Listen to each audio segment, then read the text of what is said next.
নমস্কার, আজও একটা অঙ্ক নিয়ে এসেছি। অঙ্কটা বলা আছে কি 9 মাইনাস 3 পূর্ণ 3 11 এর 1/1 পূর্ণ 2 9 ভাগ 7/9 এর 5 পূর্ণ 1 7 সমান কত? এখানে দুবার এর দেওয়া আছে। আমাদের উত্তর হবে কত? 8। এখানে লিখে নিয়েছি পুরো অঙ্কটা।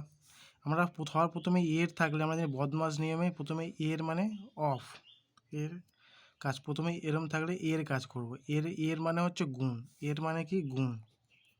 তাহলে আমরা করে নিয়েছি 9 মাইনাস এই মিশ্র ভগ্নাংশ আছে, পূর্ণ ভগ্নাংশ আছে, সেটাকে আমরা ভগ্নাংশে নিয়ে এসেছি।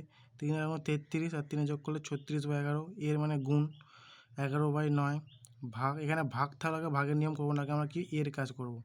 তারপরে 7 9 11/11 1 পূর্ণ 2 9 মানে 9 9 9 দিয়ে 11/9 ভাগ 7 9 5 পূর্ণ 1 7 মানে 5 7 35 1 36 7 করবো। প্রথম আমরা কী কাজ করি? গুণের কাজটা প্রথম করবো। কার কাজ করবো? গুণের কাজ।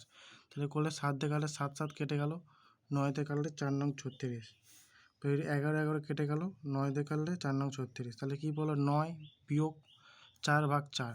অনেকে কী করে 4/4 কেটে দিলে 0 করে দিয়ে 9 শুধু 9 উত্তর করে দেয়, কিন্তু 9 হবে না।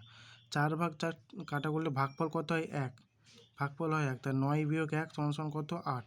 উত্তর কত হবে? 8। আশা করি সবাই বুঝতে পেরেছো।